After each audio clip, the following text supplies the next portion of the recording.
It's wonderful to welcome once again to this podcast, Ariel Mancanares, or Aryy, onto the show. She's a musician based in Los Angeles, California. Aryy, welcome again. Thank you for having me. I'm so happy to be here again. Yeah. So first question, how did you celebrate Easter this year? Um, Easter, I hung out with my boyfriend and I made like little chocolate eggs, like half eggs with like a lime filling in them. It's kind of what I used to do in Brazil, and so I just wanted to bring some of that to Blake also here in the US. It's wonderful. Yeah. I don't have a childhood of celebrating Easter, but yeah, I'm doing it now that I'm in Europe. So I'm glad to do that. Yeah. All right. Um, so I believe this year you're planning to release three singles. I should like to discuss your first two. They are respectively Call the Shots and I Only Trust Me. So as of this recording, the third single has not been released yet, but do tell us about it. I suppose that by the time this podcast comes out, the third one will already hit the streaming sites. Okay, yeah, the next one actually, well, since this might take a while for it to come out, I'll tell you. I actually already have it scheduled for next month. Okay. Okay. So it'll be coming out next month. It's called Poison, and I'm very excited to be releasing that one. Okay. Um, would you like to tell us a little bit about the song? About the one that isn't out yet. Yeah, yeah. Yeah, okay, so Poison, it's like I had a very bad relationship when I was like 19, like 20. I dated this guy for almost 4 years and it was very toxic. It was very bad. And I didn't really know better back then. And he said a lot of things to me that were pretty messed up. And one of them were that my voice made him feel sick. Um, and like back then, that kind of like made me try to be less, like sing less, write less, just be less. I really liked him back then and pretty young and dumb kind of Mhm. situation. And that really stuck with me. And now it's been many, many years since I broke up with him, but it's been a lot of therapy to process everything that went down. And so this song, Poison, I wrote about that, basically about that relationship. And in the pre-chorus I go, you told me my voice makes you sick. Well, if you couldn't tell, I hope it's like poison and it takes you down slowly. Mhm. It's kind of like taking the power back from that thing they told me, and it's like, oh, my voice makes you feel sick, good, I hope it takes you down. Like, I hope it's like poison to you. I hope it makes you sad, hope it makes you mad, I hope it destroys you. Mhm. I see. Well, incidentally, there is a band in the 80s called Poison. I think they're a new wave hair metal group. Ah, Yeah, but I think I timed the release of this interview to next month too. So I think I'll look out for the release of the song and I'll release this our conversation together. awesome. So I very much Nice. look forward to it. Yeah, thank you. I'm so excited to be releasing it. It felt healing writing it, and it feels like healing to be releasing it. Mhm. Yeah.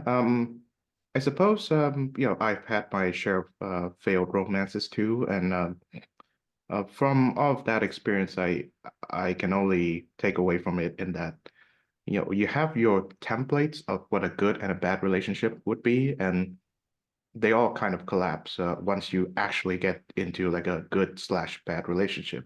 And for me, it was a good one. So, like, yeah, for me, it was like a bad one to, I suppose, understand what a good one is. So I wonder for you, Mhm.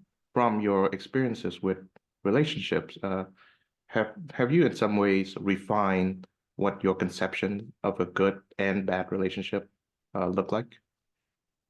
Yeah. like now I've been with my boyfriend for almost 5 years, and I believe we have a good relationship. And I think that I learned a lot from the bad one, especially that one. I think that one, that Poison is about, it was my most terrible relationship ever. And it was also, it had been the longest before this one I'm in right now. And back then I was pretty like delayed in comparison to my like high school friends and stuff. I didn't really date in high school. I didn't really like get into relationships until I was a little bit older. So I was, even though I was like 20, I was very naive and I was very young at relationships, right? So a bad relationship for me is literally everything that that one was. It's like controlling and wait, let me close here because my neighbors are being loud.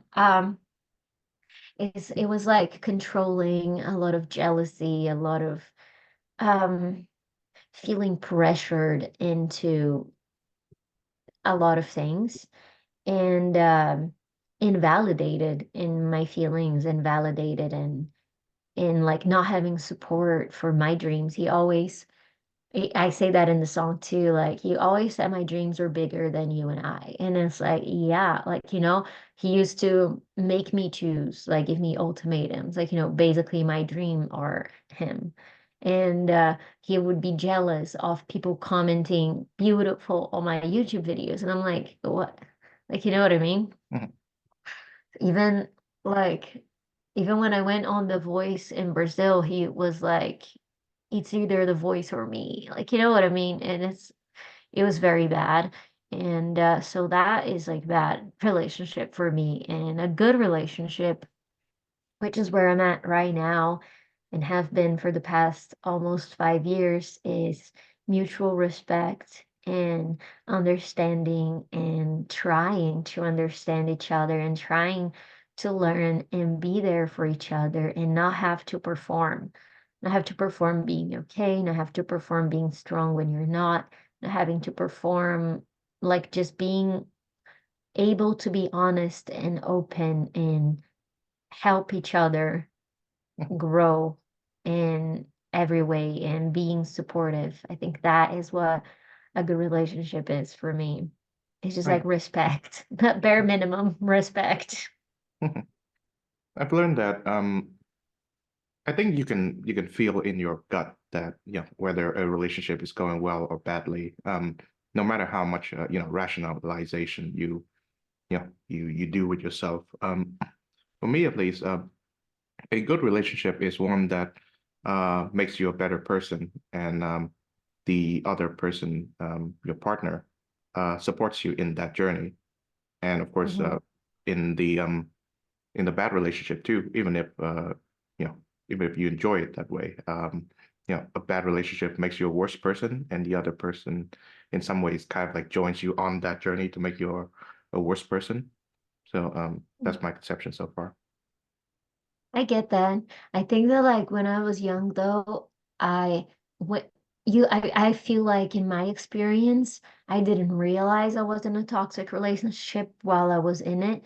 I thought that was love and that's what love was supposed to be like. Mhm. So I thought that making myself be less to make him feel comfortable was being a better person. And he would call me selfish whenever I did something for me. So in my head, I was trying to be a better person by being less, but I wasn't really.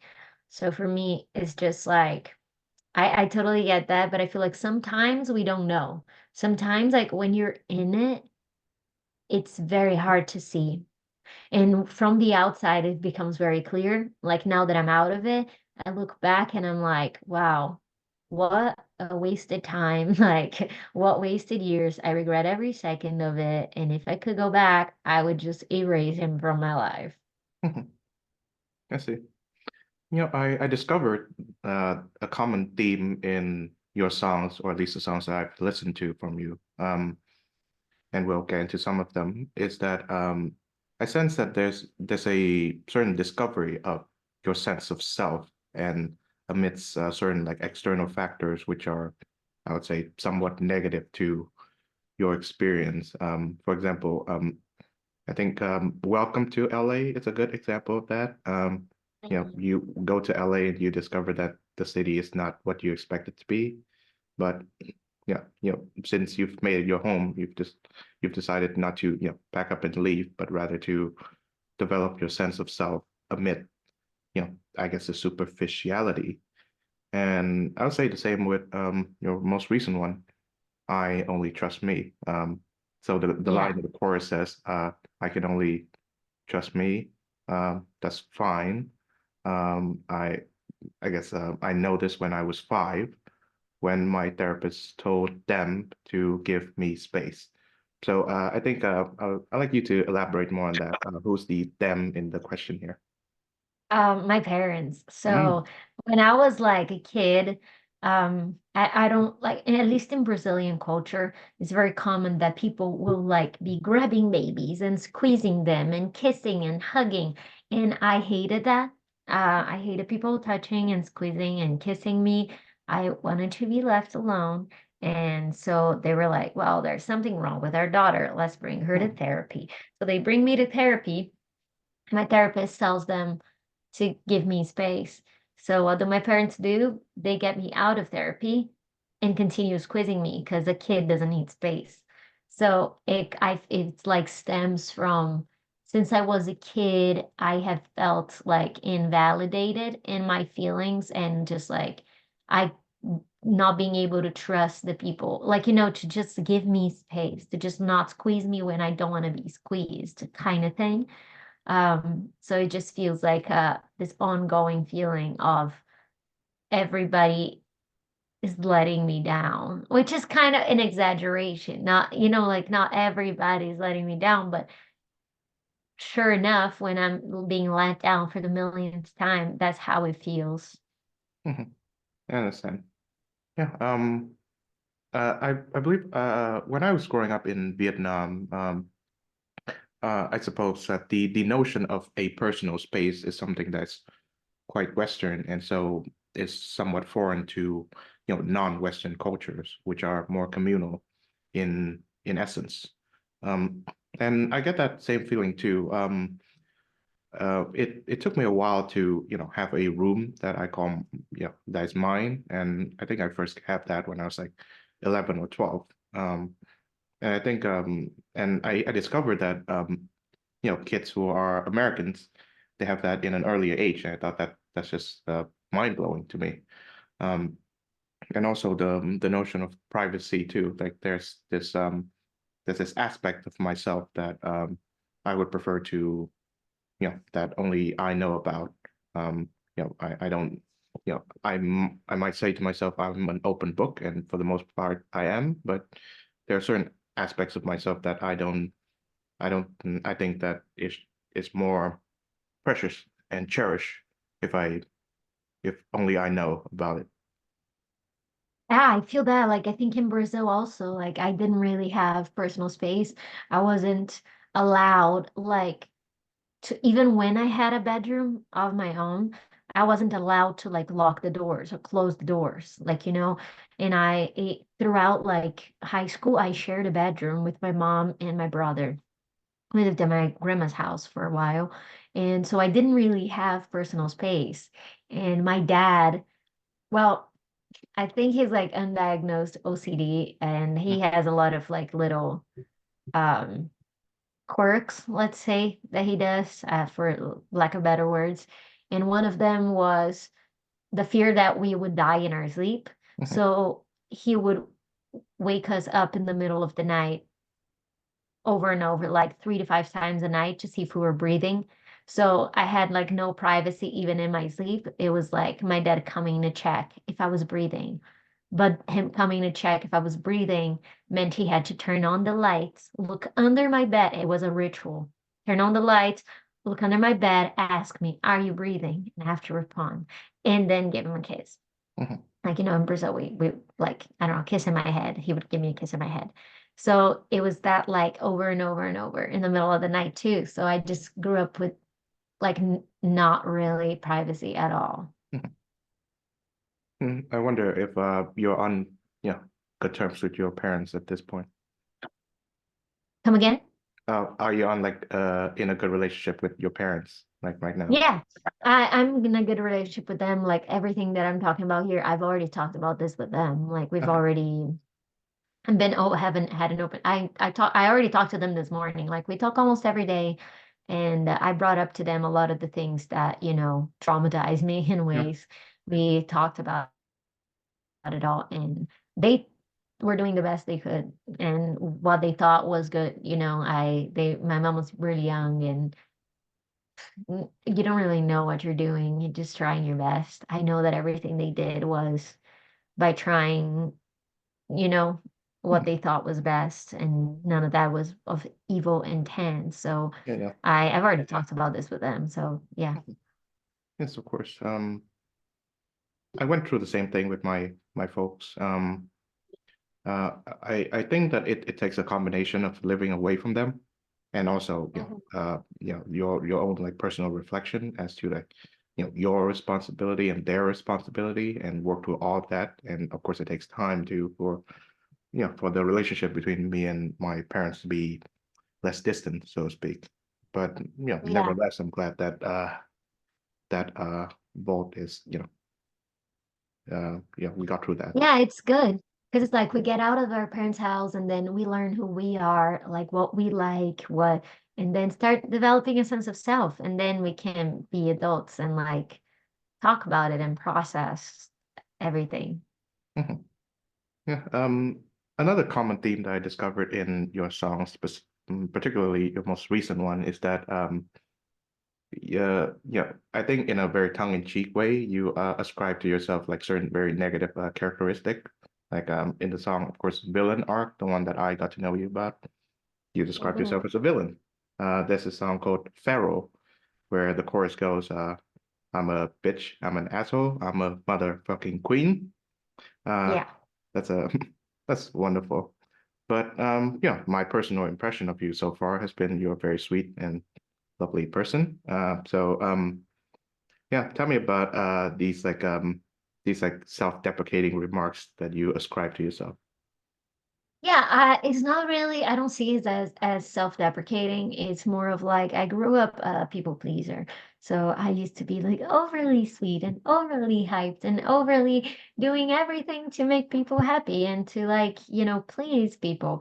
And then every time I tried to set any boundaries in my life, people would see me as a bitch and be like, if I'm asking for the bare minimum, like, hey, it's your turn to like, like put your dishes away, like wash your dishes, don't like, it's your turn to like mop the house. Like, this isn't me being a bitch. This is me just setting boundaries or like asking someone for the bare minimum that is what they were supposed to do, and then me setting a boundary or communicating something um would make people view me as a bitch because I was always trying to please everyone. And then it's just like, well, the moment I ask for something that was already agreed upon or like set a boundary and like put my foot on the ground, people would be, it's like, with the moment I'm not trying to please someone, I'm a bitch in their eyes.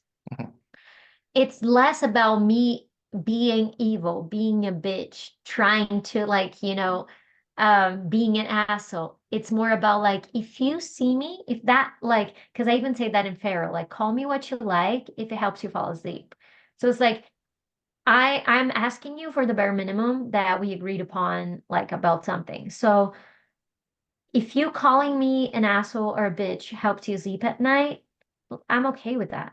So it's less about me being evil or being an asshole and more about I am just setting boundaries.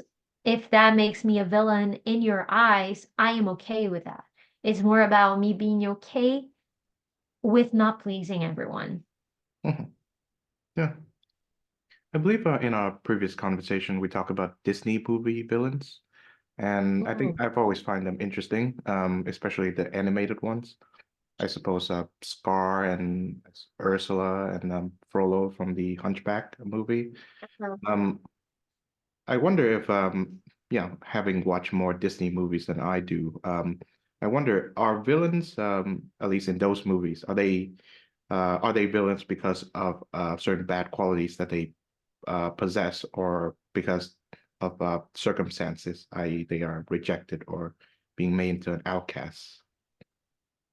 I think in some they are like that, and some they are just kind of like extremely selfish. Like when you think about Tangled and the Yeah. like, yeah. So she's just kind of like she wants to be young forever, so she's using this girl's magic. So sometimes it's like that, and sometimes they're outcasts. I don't think there's like a rule to that. Mhm. And I'm not saying that I'm an outcast either, and that I'm a villain. You know what I mean? It's just like it's just about being okay being perceived as a villain in your story for setting boundaries in mine. Of course. Yeah. And I'd like to move on to your next single, which is called The Shots. The cover art for that single is you holding a clapper. And I think I suppose that plays into the movie shot, like a metaphor that we're speaking. So yeah, Yeah. tell me more about that song. So Call the Shots. When I wrote that one with both Blake and his old roommate, who's also a producer and artist, John. And we got together and I was talking about, we were talking about like, I don't want to be the main character. I want to be like the director, the person who's like, I can write a new story. You know, like if that I say that in the chorus, if life is like a movie, then I'm gonna write a new scene. It's kind of like I don't have to act in somebody's story. I don't have to follow, just go along with things and just sit and wait for life to happen. I'm like tired of sitting and waiting for things to change. So I'm just gonna write a new scene. I'm gonna, so the whole song is about like if I'm the director, I'm the one calling the shots. I'm the one or like the writer slash director. Like I'm writing my own story. I'm calling the shots. This is my story, and I'm not gonna put it in other people's hands. Mhm. Yes. Yeah, when I was slowly getting into movies, yeah, I always look for the director of the movie rather than the lead actor. Even though I think the lead actor can be a selling point, but I always look to Yeah. the film director, and I've had my list of favorites. And I'd like to know if you're whether you're a cinephile and who your favorite filmmakers are. I'm not. I don't know. I don't even know. I don't know actors' names. I don't know. I'm not really good with names and people like that. And to be honest, I watch more TV shows than movies. Yeah, But yes. yeah. TV shows are mostly a writer's medium. So yeah. So I think if you could think of your t favorite TV shows, which are some of the factors that you find most appealing about them? Ooh.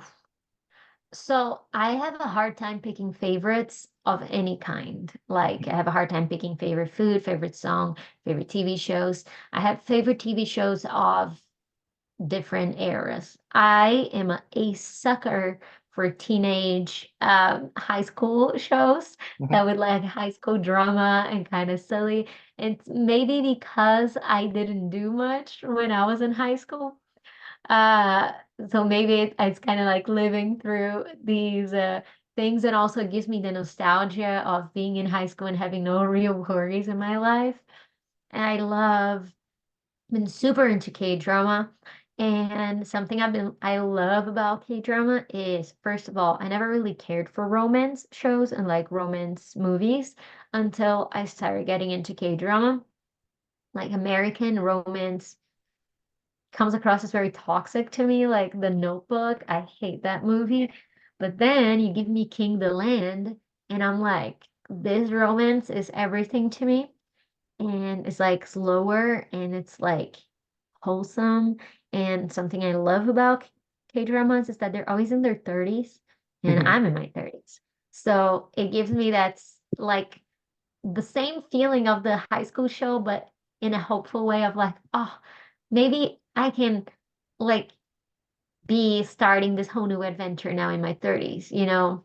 I feel like American TV never depicts someone in their 30s, and the 30s is maybe the parents of the kids on the show. And then K-drama is like people are in their 30s and they're like starting their careers and they're following their dreams and they're falling in love and all of that. So I love that kind of stuff. Mhm. Yeah. K-dramas and all Korean related pop cultural materials are really popular in Vietnam. Yeah, I grew up like heard of certain K-pop groups and certain Korean TV shows. I don't know because of I suppose I've always been more interested in the English American media. That kind of stuff never really appealed to me. But Hmm. yeah, your point about finding romance in the 30s, it's quite poignant. I suppose considering that you're in your 30s. So Yeah. yeah, I wonder if are there things that you are learning or have learned in your 30s that you wish you have learned in, say, your 20s? Well, I'm 30 now, so I'm like, I'm still getting into it, you know. I think that I wish like I knew that I don't have to please everyone, that I don't have to try to please everyone, that I don't have to play by other people's rules like that, that I don't have to, I just don't have to like let go of who I am or what I want to do to make other people happy. Like be it my parents, be it like boyfriends. Like if I knew then what I know now, I would have never gotten into that shitty relationship and would have spared myself from a lot of trauma. Uh, I don't know if I would have, I don't know. It's like I went to college, right? And I studied, maybe I would have just gone to the music thing back then and maybe I would have gotten further and achieved a lot of the dreams that I wish I had done in my 20s already, like going on tour and stuff like that, which is like my biggest dream. And so I think that back then, if I knew like I don't have to go to college to please my parents, I don't have to um like, you know, make myself dim to so that my boyfriend's okay with that. I don't have to only date men. I don't have to like, you know, do any of these things to make other people happy. Oh yeah, yeah. I've come to learn, even though I'm not 30 yet, I will be soon, I suppose. Similar things as you have, in that I don't need to rush to any relationship whatsoever. I can just Yeah.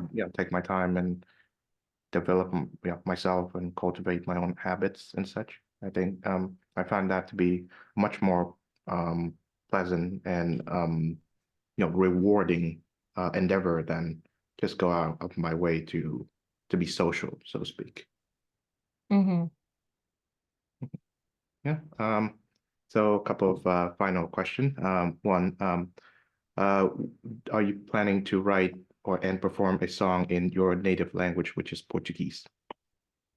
I've written songs in Portuguese before. Right now I'm focused on English, you know, considering I live in the US and stuff. I do have one song I wrote in Portuguese a few years back that I would love to record someday, Mhm. but I would love to record it in Brazil because it's kind of like Yeah. samba, and I wrote it for my grandpa when my grandpa passed, and both of us had a shared love for Brazilian samba. So I would love to one day record and release that song in Portuguese. But right now, I English has always came naturally for me when it comes to writing, and I'm not trying to. I'm not gonna try hard to write in Portuguese. Like if it comes a moment when I want to write in Portuguese, I will. But like at the moment isn't right now. Yeah, I understand. I think for me, English has always been the more convenient language for me in writing. Sometimes when I Hmm. speak in a very informal manner, I think Vietnamese suits me well, but in a more formal setting, I think it's English for me. All right, so final question. What are some of your plans for summer of 2024? I want to be at the pool every single day.